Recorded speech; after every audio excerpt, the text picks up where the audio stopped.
Sailors entering San Francisco Bay in 1880 may have gone through a Golden Gate, but the view they saw was much different than it is today. There were no bridges, no Coit Tower, no steel and concrete fortress on Alcatraz Island, but sitting above the small port of Oakland, on the hills that had been clear-cut of redwood and oak, there was a buttercup yellow house with chocolate trim. Step back in time. Follow a curving dirt road up poppy-covered hills to a tree-shaded avenue. Enter the wooden gate and stroll down a sun-dappled drive to the Highlands of Piedmont, the home of Isaac and Sarah Requa.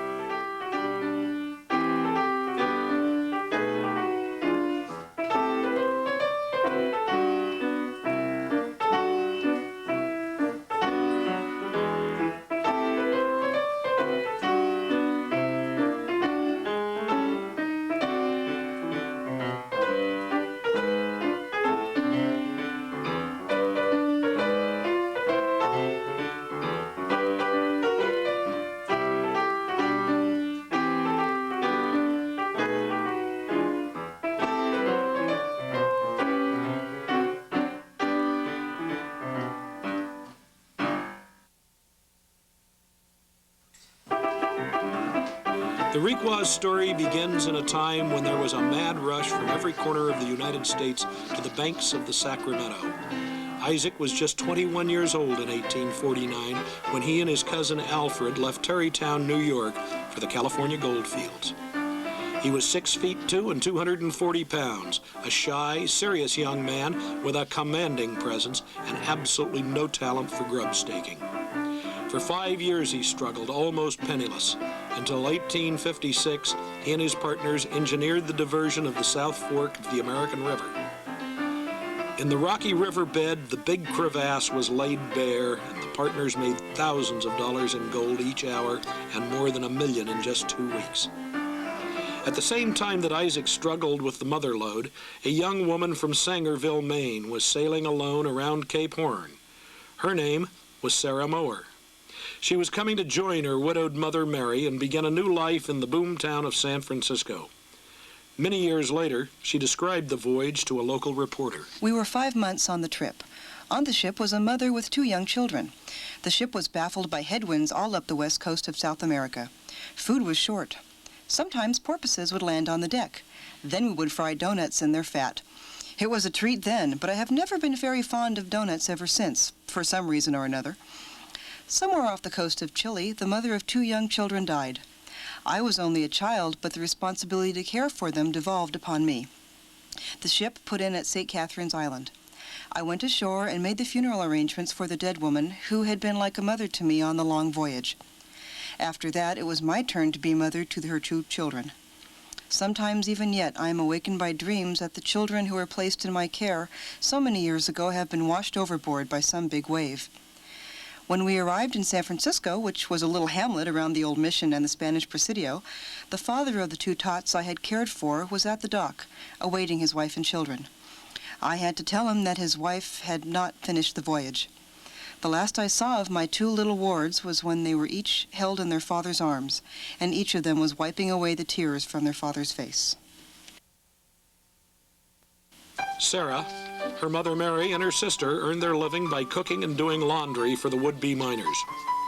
In the inflated economy of the 1850s, a common laborer would earn $8 a day, a blacksmith $20 to $30, and a good home-cooked meal was worth $50. Eventually, this rough-and-tumble world of the miners clashed with the emerging respectability of Victorian San Francisco. Like most honest citizens, the Mowers supported the vigilantes, the self-appointed lawmen whose goal was to make the city streets safe and orderly. The ladies sewed special sashes for the posse and watched as they set out to confront the hoodlums on the Barbary Coast. When vigilantes rode out on the first day, the town was full of hope. Sarah remembered their return. Men hung their heads and seemed sickened with the horror of what they had seen. After that, San Francisco was never quite the same. It was safer and more subdued, but it had lost a touch of the wild pioneer days that was never replaced. In 1860, the Mower ladies moved on to Gold Hill, Nevada, doing their cooking and cleaning from a small miner's cabin. Next door were 3 young men, one of whom was a tongue-tied young Isaac Requa. In her typically downeastern fashion, she leaned over the porch rail one day and asked him why he had built his cabin 1.5 feet off the property line. He adamantly denied the miscalculation, but when the line was measured, Sarah was right. They went down to San Francisco and were married on June 15, 1863. In Isaac's typically shy fashion, he announced the event to his parents in New York by sending them a newspaper clipping with one of his letters. For the next 15 years, the Requas made their home in Nevada. Their son Mark was born on Christmas Day in 1865. Isaac became superintendent of the Gould and Curry mine, and then in 1867, superintendent of the Collar Potasse. Although the Collar would eventually be the most profitable mine in the Comstock, with a record total revenue of $13,985,000, Isaac Requa was never considered a plunder baron, as were Mackey, Sharon, and Fair. He and Sarah may have lived in an opulent office, as the homes of mine superintendents were called, but their lifestyle was moderate by Virginia city standards, and no breath of scandal ever touched them personally. In his journal, Alfred Doughton describes the visit to the Requa home on December 25, 1873. Clear and pleasant, Christmas Day. About noon, I walked to Virginia. Bus was too crowded. Went to Requa's Collar Potasse office in resident. Great birthday party of his little son Mark, 8 years old. Considerable gathering of friends and family. Also little Mark's schoolfellows and little girls. Violin and piano music. Little folks danced a while, and then the big folks had a couple of quadrilles. I danced. Collation below. House beautifully trimmed. Santa Claus came in a sleigh and took little folks out to ride. In the annals of Virginia City, Isaac Requa is remembered not for his excesses, but for his engineering genius. In 1875, 3 great mine companies, Collar Potasse, Hale and Norcross, and Savage, joined forces and hired Isaac Requa as their superintendent. He designed a totally new type of hydraulic pump system, but the mining community was skeptical. How could anyone pump water 2,000 vertical feet or more? How could the pipes withstand the pressure? In his memoirs for Hubert Bancroft, Requa states, "The difficulties to be overcome were very great, and for a long time I was annoyed by the jeers and ridicule of the people of Story County. At one time, I did not know a single man who had any belief in its final success, but I stayed at it." He succeeded. The Collar hydraulic shaft eventually sank to a depth of 3,200 feet and pumped 4,500,000 gallons of water each day. During this same period, the Requas purchased 80 acres of Golden Hill property above Oakland from Walter Blair. The Requa property extended over what is now Hazel Lane, Requa Road, Windsor, and Wildwood Avenue, although at the time there were no roads at all. Isaac had to create Buttercup Road, now Wildwood Avenue, in order to bring materials from the Oakland docks to his new home site. Standing on their land overlooking the Piedmont Springs Hotel, it was Sarah who dubbed it the Highlands. The Requas hired H.W. Cleveland, the designer of the Bidwell Mansion in Chico, as their architect. The house had 22 rooms. There was a separate servants' wing and kitchen, the size of an average house, accessible through a portico at the rear. The central hall of the main house was 38 feet long. There were 2 separate living rooms. The sitting room was where the family would gather informally or where Mrs. Requa would entertain her closest friends. The drawing room was used for more formal entertainment. Mrs. Requa would be at home here each Wednesday and might receive as many as 60 ladies at a time. This was also the room where dinner guests such as Ulysses S. Grant were entertained before one of Sarah's opulent banquets. The bedchambers were on the 2nd floor. Sarah carefully noted the color scheme for each of the bedrooms. 1 red and blue, 1 red and gray, and 1 pink and drab.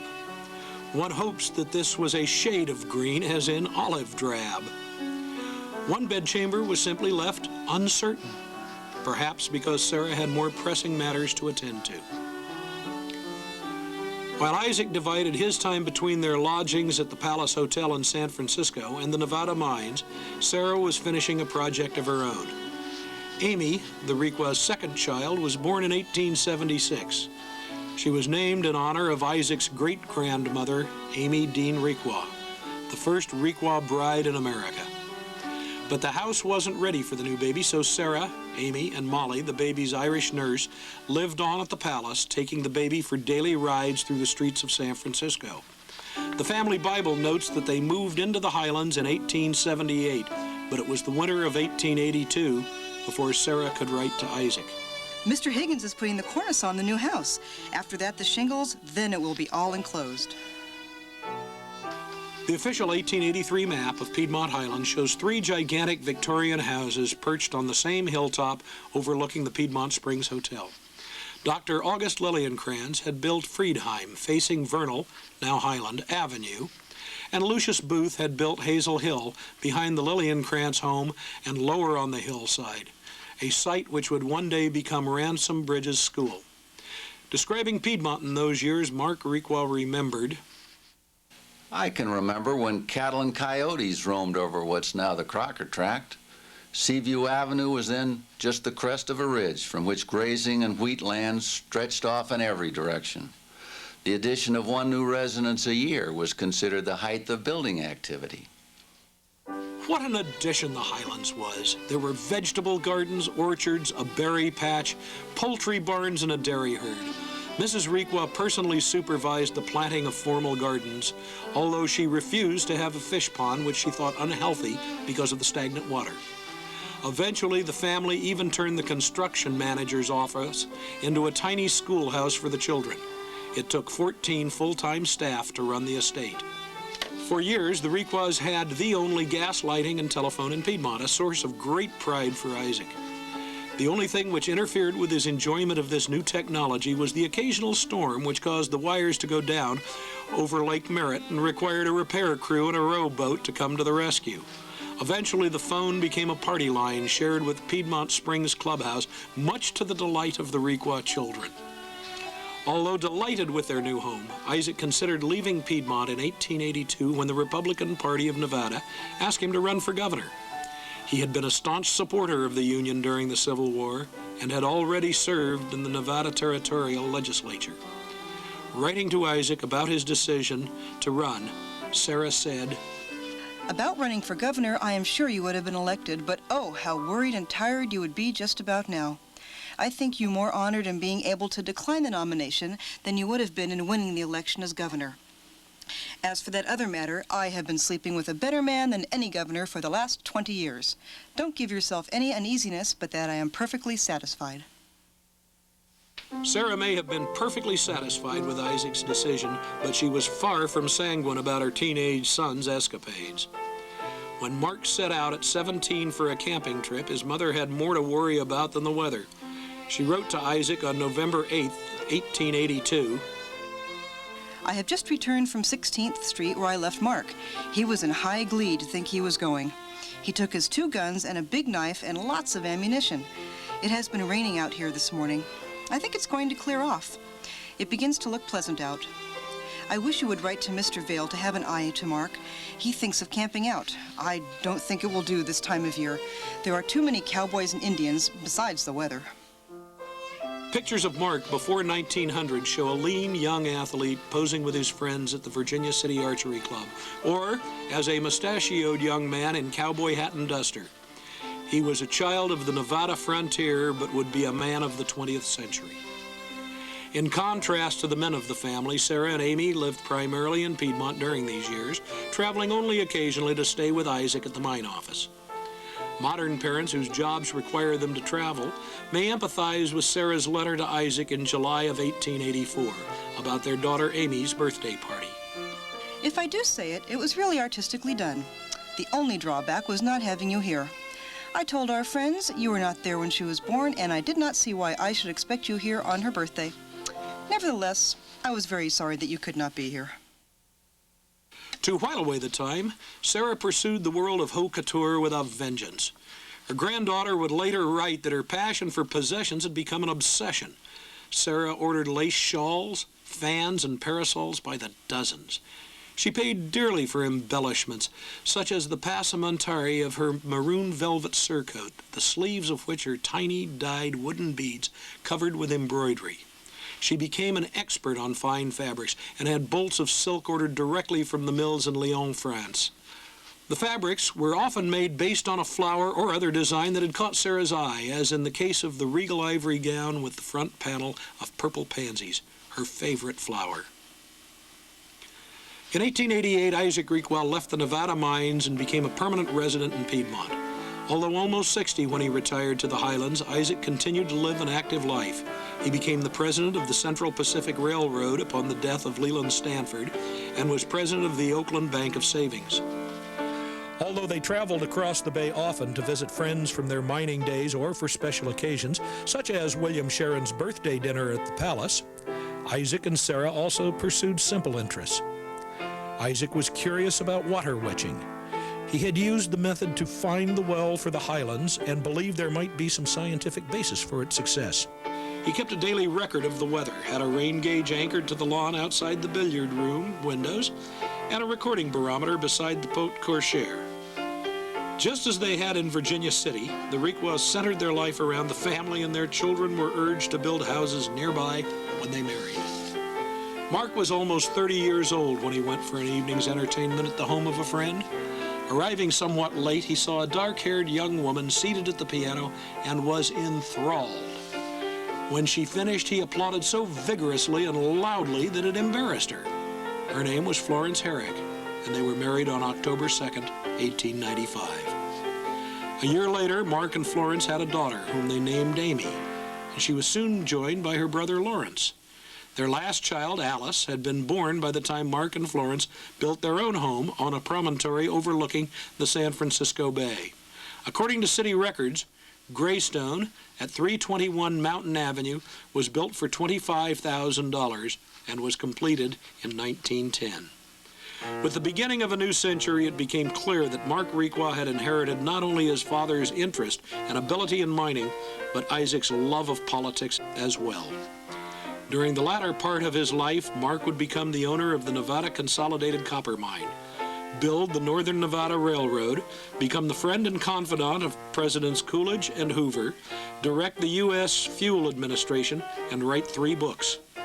He was a visionary who understood the finite nature of fossil fuel reserves and traveled internationally expounding the necessity of fuel conservation. Almost a year to the day after her brother's wedding, Amy Requa and Captain Oscar Fitzallen Long were married in what the Oakland Tribune described as a dainty ceremony on October 7, 1896. It was really a traditionally opulent Victorian wedding. The bride wore a simple white satin gown, no jewels, and carried a bouquet of orange blossoms. The same flower was also used to hold her veil. Her cousin Lucy King was the maid of honor and wore a gown of white silk organza over pale green silk, while the 6 bridesmaids wore the same organza over pink silk, trimmed with shimmering crystals and gold thread. The bridesmaids carried pink roses and had picturesque plumed hats of pink felt with matching ostrich feathers. At the Highlands, 100 guests dined under marquee tents, and another 300 joined the family for a reception in the afternoon.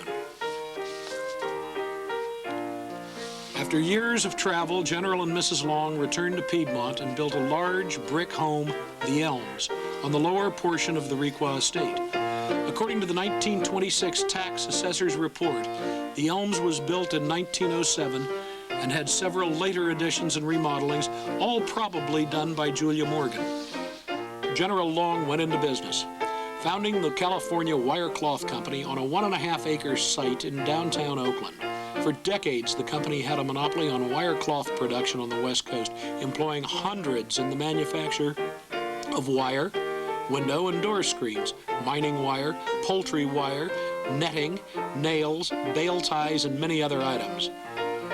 The Longs had 2 children that added to the list of Amy Dean's namesakes by calling their oldest child Amy, just like her cousin Amy Requa and her mother, while their younger daughter was named Sally after grandmother Requa.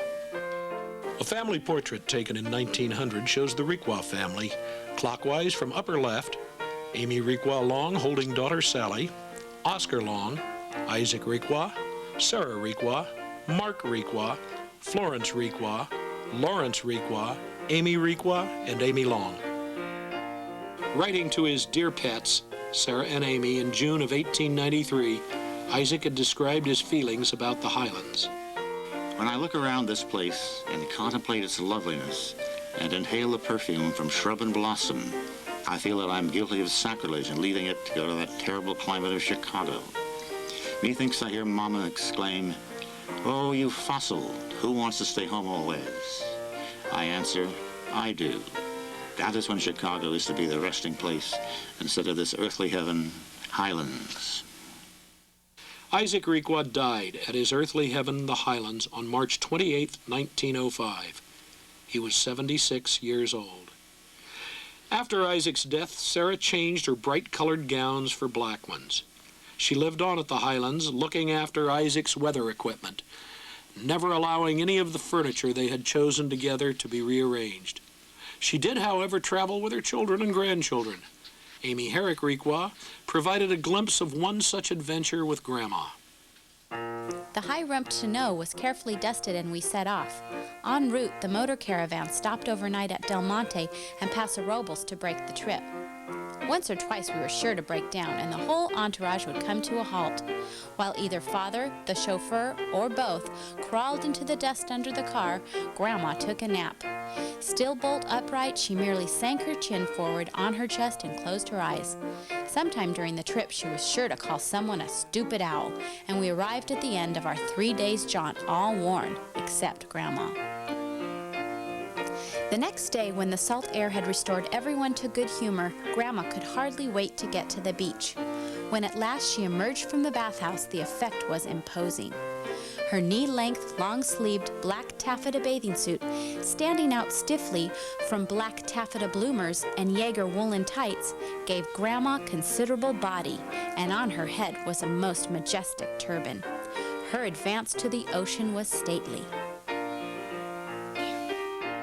Sarah doted on her grandchildren as she had her son and daughter. Pictures of the time also show the Long and Requa cousins at the Highlands in their playhouse, Chevy Chase Inn, or sitting in a hammock. They all attended classes in the little schoolhouse, rode ponies, and frolicked on the hillsides. As they grew older, the girls attended Ransom Bridges School, while Lawrence was sent off to a military academy. But before they were sent off to school, there was time spent with Sarah at the big house. According to Amy, the girls always hoped it wouldn't be on a Saturday night. Much as I loved life at Highlands, there were, I knew, a few drawbacks. Saturday night at Highlands was semi-weekly bath night, and bathing in one of the deep mahogany-rimmed zinc tubs was a terrifying experience. There were only 2 bathrooms in that big house, and the one on the 3rd floor where we held forth had no heat. But first, 2 at a time, we girls were permitted to enter Grandma's dressing room to await her somewhat alarming pleasure. The moment came when Grandma handed each of us a washcloth, and the trial by torture at the marble wash basin began. Stripped to our scalloped flannel petticoats, we were led to the slaughter. Grandma rubbed so hard. Babesy woke up barking. We were squealing and shouting. But finally, Grandma turned us cleaned and blinded from the basin. Mrs. Requa entertained non-family members in a different manner. Miss Pauline Klaus of San Francisco wrote of a debut tea she attended. Colonel Long's man, Winters, met us at the station in San Francisco and took us on the car to Market Street. Then we transferred to another car and reached the ferry. We crossed the bay and entered a steam car to Piedmont, where the carriage was waiting for us, and we were driven to Mrs. Requa's lovely home. Mrs. Requa met us, and we were taken upstairs to a lovely room, always in great excitement, because Mrs. Long was expected. 450 guests came that day. We were presented to several people. One little old lady was with us almost all day, and we were served bouillon, oysters, chicken salad, ice cream, coffee, almonds, and candy. On June 22, 1920, Sarah Requa held her last great event at the Highlands. 300 guests joined her to celebrate her 90th birthday, including her 2 children and 5 grandchildren. When interviewed by the newspaper on the occasion, the indomitable Mrs. Requa stated, I have all my teeth. I can hear a whisper over the phone, and I can still see planes flying over Durant Field from my front door. I'm still strong. I expect to do a lot of things yet before I'm old enough to stop. Sarah Mower Requa would see the birth of her great-granddaughter, Sherry Sutton, before she died at the Highlands in 1922 at the age of 92. Sarah Requa had lived at the Highlands for more than 50 years, and her children, who were living in much more comfortable modern houses, were unable to bring themselves to sell the home when she died. Instead, in March of 1923, the Highlands was torn down. In an independent move which her mother would probably have applauded, Amy went into the business of real estate and subdivided the property herself. The first building permits for homes in Requa Highlands were issued in 1927. The Highlands of Piedmont is gone now, but each time one travels Highland Avenue or Requa Road, or attends a high school football game to cheer for the Highlanders, the name lives on, and the legacy of Isaac and Sarah Requa is a part of everyday life in the city of Piedmont.